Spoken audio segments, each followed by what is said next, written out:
नमस्कार मित्रों। आज सीधू ने सट में हमारे साथ चंडीगढ़ से वरिष्ठ संपादक अजय शुक्ला जी जुड़े हैं। अजय जी, आपका सीधू ने सट में स्वागत है। अजय जी, आपने पिछले एपिसोड में जो बातें कही, आज कई चैनलों पर मैं वो बातें सुन रहा हूं और जिस प्रकार से सोनम वांगचुक को आगे करके राहुल गांधी को चेकमेट करने की कोशिश हो रही है, वो हम अभी समझ पा रहे हैं। आज सवेरे जिस प्रकार से जंतर मंतर से सोनम वांगचुक को उठा के पुलिस ने हॉस्पिटल में दाखिल कराया, उनकी पत्नी काफी अरसे के बाद में हमें यहां मंच पर दिखी, वरना वो अभिजीत दीपके ही दिखते हैं हमेशा। कल वैसे पवन खेड़ा जब वहां पहुंचे तो दीपके सो रहे थे। आपका ट्विटर पर, एक्स पर मैंने वो फोटो, वो वीडियो भी देखा, आपने कमेंट भी करी, मगर जब खेड़ा बात कर रहे थे तो उनके बगल में आके खड़े हो गए। दीपके मुझे तो पब्लिसिटी मॉन्गर लग रहा है।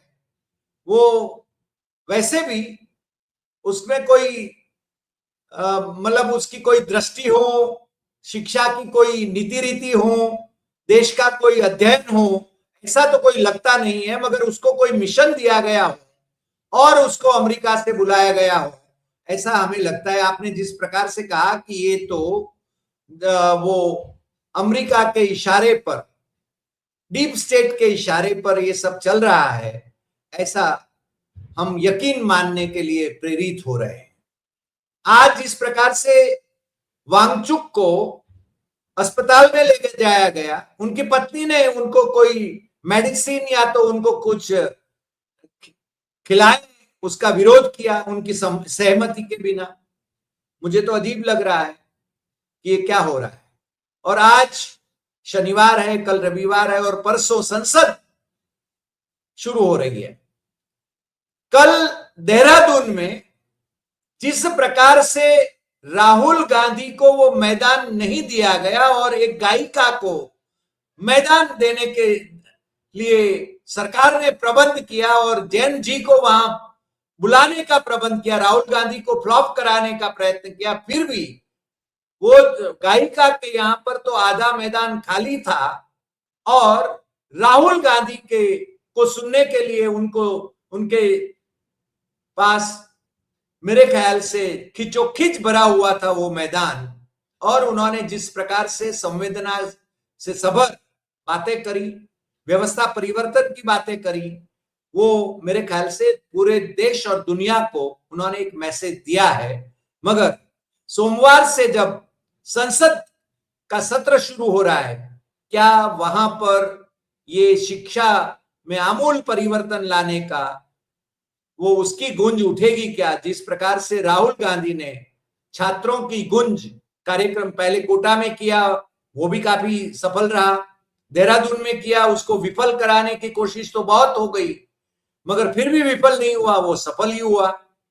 तो आपको क्या लगता है, संसद में इसकी गूंज होगी क्या? और संसद में क्या होगा वैसे? क्योंकि जिस प्रकार से पार्टियों को तोड़कर अपना बहुमत, 2/3 बहुमत करने पर मोदी शाह कटिबद्ध है, तो आपको क्या लग रहा है? अजय जी, आपका विश्लेषण सुनने के लिए हम सब और हमारे दर्शक वो उत्सुक है। अजय जी। डॉक्टर साहब, आपको नमस्कार और सभी दर्शकों को नमस्कार। मैं इसमें ये कहूँगा, बिल्कुल संसद में सुनाई भी देगा, संसद में इसको लेके मुद्दा भी बनेगा और इसको लेके कांग्रेस पार्टी की वो किन 5 मुद्दों पर इस बार संसद में वार्ता करना चाहती है, उसको लेकर के वो प्रतिबद्ध है। और इसको लेके मीटिंग हो चुकी है। कांग्रेस पार्लियामेंट्री कमेटी की चेयरपर्सन श्रीमती सोनिया गांधी के नेतृत्व पे उनके घर पे, और उसमें उन्होंने अपनी पूरी रणनीति तैयार की है। तो पहली बात तो यह है कि ये मुद्दे अब अछूते नहीं रहने वाले, संसद के भीतर गूंजेंगे और मुझे लगता है इसको लेके टकराहट की स्थितियां भी पैदा होंगी। जैसा कि आपने कहा कि 2/3 बहुमत का जो उन्होंने चोरी करने का इंतजाम किया है, उस इंतजाम के जरिए निश्चित रूप से तमाम खतरे भी हैं कि वो बिल लाएं और जितने लोग कम पड़ रहे हैं कुछ लोग सस्पेंड कर दें और उसके बाद में अपना नंबर बना के और कर दें, जैसे इन्होंने चुनाव आयोग का जो नियम बदला था और उसके कानून में संशोधन लाए थे और सबको सस्पेंड करके और अपना पास कर लिया था। राज्यसभा में और लोकसभा में दोनों जगह यही हुआ था। इसी तरीके से और सारी चीजें, तो ये सब हम देख रहे हैं। जब ये सारी चीजें सामने, उसी परिस्थिति में आप देखिए, देश का युवा, नीट का पेपर लीक हुआ और ये कोई पहली बार नहीं हुआ, बार बार हो रहा था। इसको लेके राहुल गांधी ने मई के जो है सेकेंड वीक से लड़ाई शुरू कर दी थी और बहुत अच्छी इसको लेके संघर्ष कांग्रेस ने किया। उनके यूथ कांग्रेस हो, युवक कांग्रेस हो, महिला कांग्रेस हो, सबने मिलके पूरे देश भर में किया। इतना अच्छा आंदोलन था कि वो एक मुश्त चल रहा था और बेहतरीन नतीजे देने की स्थिति में था। इसी दौरान अचानक एक टिप्पणी सुप्रीम कोर्ट में के चीफ जस्टिस सूर्यकांत करते हैं। वही सूर्यकांत जो हिसार से आते हैं और हिसार में उनके जो स्थितियां हैं वो संघ परिवार से निकटता और सारी बातें अपने आप में बड़ा संदेह पैदा करने लगते हैं।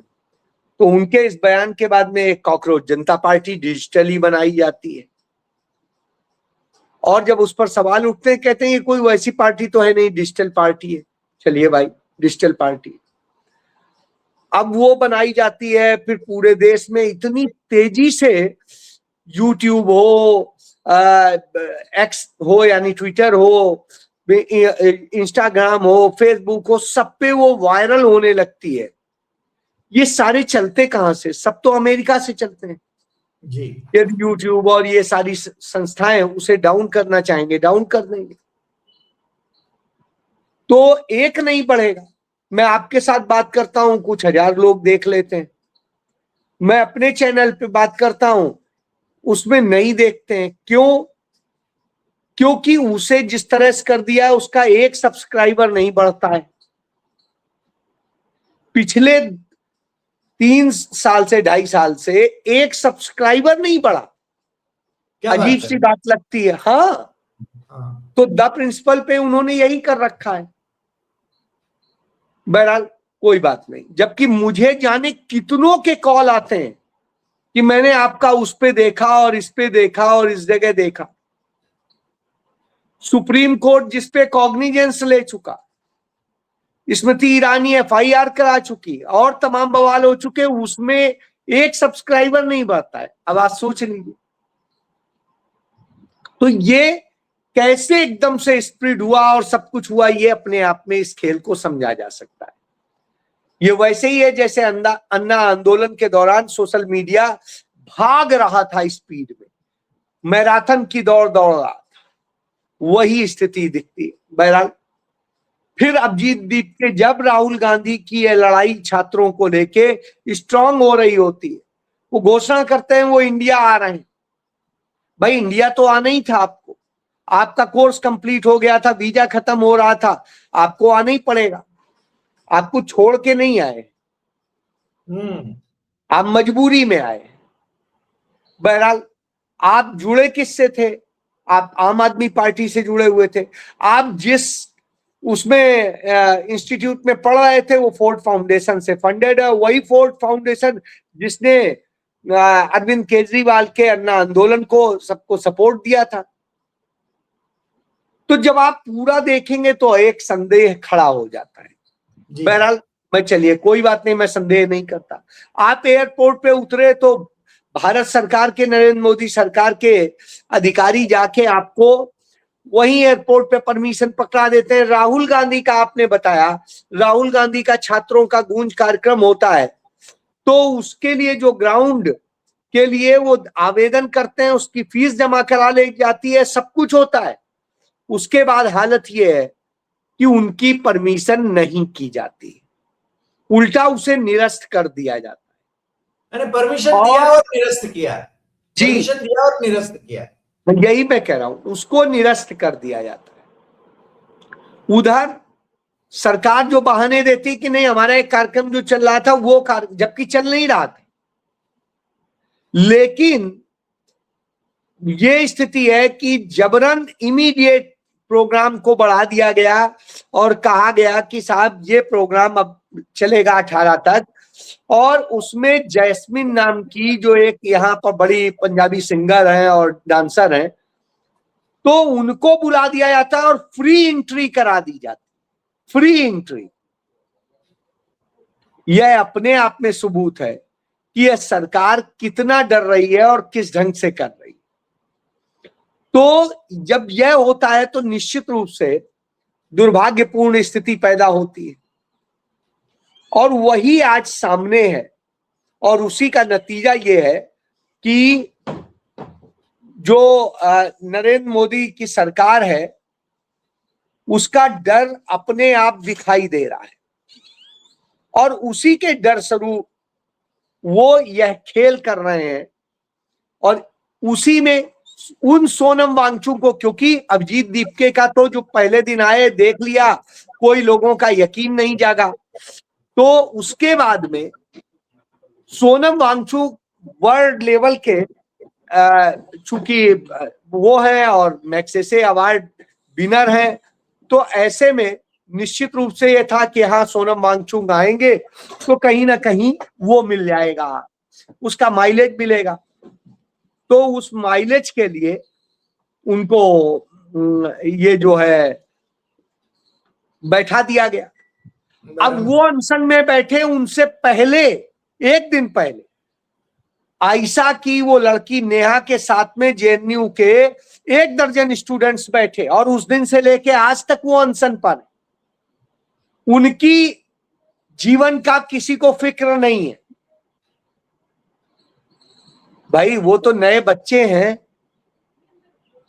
उनके जीवन की फिक्र नहीं है। सोनम वांगचुक के लिए हाई कोर्ट में एक याचिका कौन करता है, ये था कौन, और उसके बाद में उसमें हाई कोर्ट ऑर्डर करता है। और हमारी आपकी उसी दिन बात हुई थी, मैंने आपसे कहा था आप और क्या उम्मीद कर रहे थे। सही बात। तो वही स्थिति है, हाई कोर्ट ने वही आदेश दिया जो सरकार चाहती थी, और उसी को बेस बना के दिल्ली पुलिस ने सुबह सुबह सफेद कपड़ा डाल के कर लिया जैसे सोनम वांगचुक मर गए हो। अब आप ये सोचिए ये किया गया, लेकिन उस समय अभिजीत दीपके कहां थे? उस समय अभिजीत दीपके एक आलीशान घर में एयर कंडीशन में सो रहा था, यानी, और अभिजीत दीपके ने जो अपने 2-3 पदाधिकारी बनाए हैं वो सारे अपने अपने घरों में सो रहे, यानी कष्ट उठाए सोनम वांगचुक, कष्ट उठाए आयशा के स्टूडेंट, जेएनयू के स्टूडेंट, दूसरे और उनके समर्थक, लेकिन साहब ये तो एसी में जाके सो जाएंगे, एसी में वो करेंगे। इन्होंने बाद में बहाना दिया कि नहीं मैं तो वॉशरूम यूज करने, वॉशरूम वही जंतर मंतर पे स्पेशली बने हुए, राइट। तो भाई आपको जरूरत ही नहीं थी कहीं जाने, सब कुछ है वहां। तमाम, आपको याद होगा तमिलनाडु के किसानों ने वहां पर कंकाल ला करके तमाम दिनों तक प्रोटेस्ट किया था, और उसके बाद में वहीं पे वॉशरूम, वहीं पे सब कुछ, उन्हें जरूरत ही नहीं होती थी, वहीं रहते थे, वो वहीं खाना बनाते थे, वहीं धरना देते थे। मैं यही बता रहा हूं कि ये लोग असल में एक ड्रामा कर रहे थे। क्यों? क्योंकि इसके जरिए आंदोलन अविश्वसनीय बने, और आंदोलनों की यदि विश्वसनीयता खत्म हो गई तो विपक्ष की खत्म हो जाएगी। ये वहां पे पार्टियां चला रहे थे, तमाम अच्छा अच्छा क्या क्या खाया जा रहा था वह भी देखा जा सकता है। सोनम वांगचुक बगैर खाए पिए वहां पर पड़े, और वो खाना खूब अच्छा अच्छा खा रहे हैं, और फिर कह रहे हैं बेशर्मी के साथ कि हमें तो एक्सपीरियंस नहीं है, उन्हें एक्सपीरियंस है इसलिए वो कर रहे हैं, हम इसीलिए अनशन नहीं कर सकते। नहीं कर सकते तो एक बुजुर्ग को मार डालने के लिए, एक सीनियर सिटीजन को मार डालने के लिए आप काम कर रहे हैं। आप तो कुछ कर नहीं सकते हैं युवा होके। ये सारी, और इसके पहले हमने देखा था जिस दिन आए थे 2-3 घंटे बर्दाश्त नहीं कर पाए थे बगैर एसी के, भाग गए थे, एसी में जाके बैठ गए थे। तो ये सब चीजें अपने आप में सवाल खड़ा करती हैं कि आप लड़ाई क्या करें। सोनम वांगचुक संघर्ष करने के आदी हैं, इसमें कोई दो राय नहीं। वो कर सकते हैं, उन्होंने अपने को इस तरह से ढाला है, तो उसी का नतीजा था कि वो इतने दिन से ये कर रहे। अब समस्या यही खड़ी है, ये सब करके हुआ क्या? नथिंग। सुबह सुबह उन्हें उठा ले गए और ये अब इसके बाद ये झूठ बोल रहे हैं कि लाठी चार्ज किया, ये क्या। भाई कम से कम वो आरोप लगाइए जो दिखाई दे। एक भी लाठी चार्ज नहीं हुआ। आपको उस घर से लिया गया और फिर आप उसके बाद आराम से आ जा रहे हैं यहां पर। यदि आपको पुलिस ने मारा पीटा या नहीं वो हुआ तो फिर आप यहां कैसे आ जा रहे हैं? असल में सारे ड्रामे अब पटाक्षेप हो चुके हैं, यह पता है। असली लड़ाई एनएसयूआई के लोग, यूथ कांग्रेस के लोग, महिला कांग्रेस के लोग यही लड़ रहे हैं कांग्रेस के बैनर तले, राहुल गांधी के लीडरशिप में। और वो हमने कोटा में भी देखा, वो हमने देहरादून में भी देख लिया। भयंकर बारिश हो रही थी कल, बावजूद इसके एक तिल रखने की जगह नहीं थी, इतनी भीड़ थी, बच्चे पूरे जोश के साथ थे। दूसरी तरफ सरकार ने वो नाचने गाने का इंतजाम कर रखा था, इतना बड़ा फ्री में, जिसको देहरादून के लोग देखने के लिए तरसते हैं उसे बुलाया था। आधा मैदान खाली था। हाँ, उसके बावजूद आधे से ज्यादा मैदान खाली था। तो अब आप सोच लिए, इसका मतलब है देहरादून ने राहुल गांधी को प्रेफरेंस दी, उन सब चीजों को नहीं दी, वहां पर संघी ही गए और कोई नहीं गया। तो यह सबूत है इस बात का कि, और राहुल गांधी के इस कार्यक्रम के लिए एक कांग्रेस का कार्यकर्ता शहीद भी हो गया, उसके ऊपर पिलर गिरा, वो मर गया। राहुल गांधी उसके घर गए, सांत्वना दिया, यही कर सकते हैं आप। लेकिन आप सोचिए, ये आंदोलन जब से चल रहा है 7 कांग्रेस के कार्यकर्ता मौत के मुंह में जा चुके, तो ये जान दे के भी लड़ाई लड़ रहे हैं, और यहां गर्मी सर्दी और इसी से हालत बिगड़ रही है। तो यह अपने आप में दर्शाता है। बहरहाल सरकार के अंदर खौफ है कि जिस तरह से बढ़ रहा था, लोगों का आक्रोश बढ़ रहा था, वो कहीं तब जो राहुल गांधी चाहते हैं वो तब्दील ना हो जाए, और यदि वो तब्दील हो गया तो सरकार को नहीं संभलेगा। इसलिए सरकार ये सारे ड्रामे करा रही है, असली चीज से नैरेटिव को चेंज करना चाहती है, और उसमें माहिर है। आपने देखा ही है, कसाब को बिरयानी खिलाई जा रही थी, और वो वकील ने खुद कबूल किया, सरकारी वकील ने, वही मैं कह रहा हूं, जिस वकील ने कहा उसे भाजपा ने राज्यसभा सदस्य बनाया, और वो खुद स्वीकार कर चुका कि नहीं ऐसा कुछ नहीं था, हमने तो एक नैरेटिव बनाने के लिए कर दिया था। क्यों नैरेटिव बनाया था? उस सरकार को बदनाम करना था। असलियत में तो बिरयानी ये खिला रहे हैं उसी कसाब के दोस्त राणा को, जो लेके आए हैं प्रत्यार्पण पर, उसे तो बिरयानी रोज खिलाई जा रही है साहब जी। उसे तो 1 लाख दिया गया है, वो समझौते के तहत लाया गया है राणा। तो असल में ये दामाद बना के रखे हुए हैं, भगवानपुरिया को दामाद बना के रखे हुए हैं। वो क्या कहते हैं, माफिया जो है आपके यहाँ गुजरात में अहमदाबाद जेल में, बिश्नोई, हाँ बिश्नोई को जो है इस तरह, लॉरेंस बिश्नोई, और इसी तरीके से ये तमाम सारी चीजें करते हैं। जहां देश के युवाओं के भविष्य की बात है, छात्रों के भविष्य की बात है, रोजगार की बात है, शिक्षा की बात है, तो नहीं। आज आप देखिए, भारत में एजुकेशन सेक्टर में जो कारपोरेट है, उसका जो भारत सरकार का आंकड़ा है, जो भारत सरकार को टैक्स मिलता है, उसमें कारपोरेट हर साल 10 लाख करोड़ से अधिक कमा रहा है एजुकेशन के नाम पे। सिर्फ कारपोरेट की बात कर रहा हूं, फुटकर वालों की बात नहीं कर रहा हूं। टोटल भारत में 30 लाख करोड़ रुपए का एजुकेशन मॉडल है। इसीलिए तो राहुल गांधी ने कहा कि शिक्षा, परीक्षाएं, ये सब जो है पैसे वालों की हो गई, आपकी नहीं रह गई।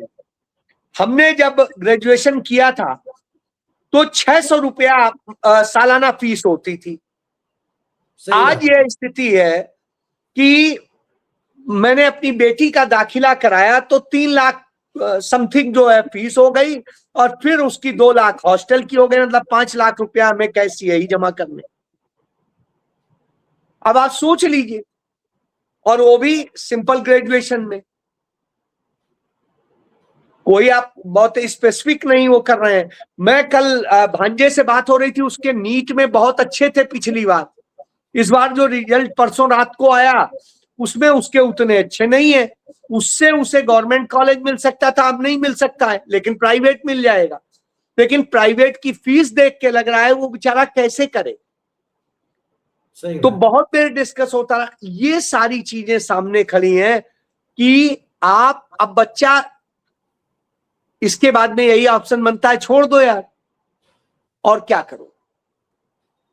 तो ये है कि आप सेलेक्ट होने के बाद भी आपके पास छोड़ने की स्थिति आ जाती है।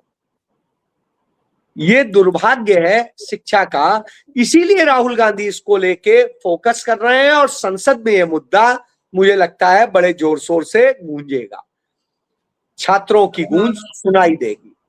अजय जी, हमारे गुजरात में स्थिति कैसी हो रही है उसका मैं थोड़ा उदाहरण दे दूं। आपने जो कहा उसका, प्राइवेट जो स्कूल्स हैं उसको लाभ पहुंचाने के लिए सरकारी तिजोरी से, सरकारी ट्रेजरी से उसको लाभ पहुंचाने के लिए कैसे वो सरकार मदद कर रही है। मेरे ख्याल से और राज्यों में भी ये सरकारें कर रही होगी, क्योंकि ये तो केंद्र में भाजपा की जितनी सरकारें होंगी वो कर रही होंगी।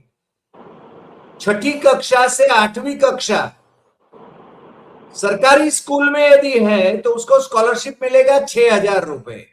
यदि प्राइवेट स्कूल में है तो स्कॉलरशिप मिलेगा 20,000 रुपए। तो प्राइवेट की ओर ही जाएंगे ना। अच्छा, 9 और 10 प्राइवेट, सरकारी में 6,000 रुपए स्कॉलरशिप, प्राइवेट में 22,000 स्कॉलरशिप, 11वीं और 12वीं 7,000 सरकारी में, 25,000 प्राइवेट में। ये हमारे यहाँ गुजरात में आप इसका एक उदाहरण देखिए। नरेंद्र मोदी सरकार में एक मंत्री हैं भूपेंद्र यादव, राजस्थान से आते हैं। राजस्थान में उन्होंने अपने संसदीय क्षेत्र में, उन्हीं के संसदीय क्षेत्र की घटनाएं हैं, 2 बता रहा। एक प्राइवेट स्कूल को उन्होंने बहुत बड़ी रकम अनुदान में अपनी एमपी लैंड फंड से दे दी। सरकारी स्कूल मांग रहे थे कि साहब मरम्मत करा दीजिए, छत वो हो जाएगी, नहीं किया, छत गिर गई, बच्चे मर गए। अपने आप में उदाहरण है कि सरकारी स्कूल को पैसा नहीं दे रहे हैं, प्राइवेट को दे रहे हैं। भाई प्राइवेट वाला तो फीस ज्यादा ले रहा है, सब कुछ कर रहा है, वो तो अपने प्रॉफिट और नुकसान का धंधा कर रहा है। यह मॉडल है नरेंद्र मोदी का। इसीलिए राहुल गांधी इसको कहते हैं कि शिक्षा के 2 अब रास्ते बना दिए गए हैं। एक, आप बहुत बड़ी मेहनत करते हैं, सब कुछ करते हैं, फिर भी आपकी कोई गारंटी नहीं। दूसरा वाला है, आपके माँ बाप पैसे वाले हैं, आप पैसा दीजिए, आपका पेपर लीक होगा और उसके बाद में आप उसी से सेलेक्ट हो जाएंगे और आपका चलेगा। तो इस तरह से हो रहा है। आज भी आप बताइए, व्यापम घोटाला हुआ था मध्य प्रदेश का, आज भी कहीं, और ये भाजपा सरकार की देन है। जाने कितने लोग उसमें मर गए, गवर्नर तक जो थे उस समय वो भी मर गए। तो यह स्थिति रामनरेश यादव, इधर आप देखिए इसी तरीके से, यदि तमाम सारे गवाह थे, जो तमाम स्टूडेंट्स थे, वो मर गए। तो ये खेल किया जाता है। इसी तरह आप देखिए आत्महत्या करने वालों की संख्या कितनी है, चाहे सीबीएसई का हो, चाहे नीट का हो, चाहे जेई का हो, इस तरह की स्थिति में लाके देश को खड़ा कर दिया है, तो स्वाभाविक सी बात है इस मॉडल का तो विरोध होना चाहिए। अजय जी, आज आप हमारे साथ जुड़े और आपने कहा कि ये संसद में भी ये गूंज होगी, मगर मंत्री के इस्तीफे से क्या होगा? इस्तीफा यदि होता भी है तो होता है कि नहीं होता है मालूम नहीं, क्योंकि राजनाथ ने तो कहा था कि हमारी सरकार में तो इस्तीफे नहीं होते, इसीलिए तो हो नहीं रहे। और फिर भी राम का नाम तो जपते रहते हैं और लूट राम भी नाम मचाए। जपना, पराया माल अपना, राम का भी धन अपना। जी, यही तो हो रहा है, हर जगह पर, हर मंदिरों में चोरी हो नहीं, रही है। कोई मंदिर नहीं। आप देखिए, आपके गुजरात में अंबाजी का भी आ गया है, आप ये देखिए बद्रीनाथ के मंदिर का आ गया, बांके बिहारी मंदिर का हीरा ही चोरी हो गया, भगवान के मुकुट का। उधर आप देखिए राम के मंदिर में जो हुआ, कुकर्म हुए, सब कुछ हुआ, उस पे हम आप बात कर ही चुके हैं। जी, इसके अलावा आप देखिए केदारनाथ मंदिर का सोना गायब हो गया, और वैष्णो माता मंदिर का जो चांदी थी, 95% चांदी कह दी गई वो नकली थी, असली चांदी नकली हो गई। हाँ वही और तो। इसी तरीके से चाहे तिरुपति बालाजी का मंदिर रहा हो, चाहे भगवान अयप्पा का मंदिर रहा हो, चाहे कहीं, अब जितने मंदिर आरएसएस ने कब्जे में ले लिए हैं, उन सब में यही हाल हो रहा है। सही बात। इसीलिए ये स्थिति दक्षिण के मंदिर में क्यों नहीं होता है? क्योंकि वहां उनका प्रबंधन सरकार के स्तर पर, जी, इसीलिए चाहते हैं वो मंदिर सरकार से छूट के हमें आ जाए, और हमें आ जाए तो हम चोरी करें। सही बात, सही बात है। तो अजय जी, आज आप हमारे साथ जुड़े और आपने ये सब बातें विस्तार से बताई, उसके लिए आपका बहुत बहुत शुक्रिया। और फिर मिलेंगे नए एपिसोड में नए विषय के साथ। नमस्कार।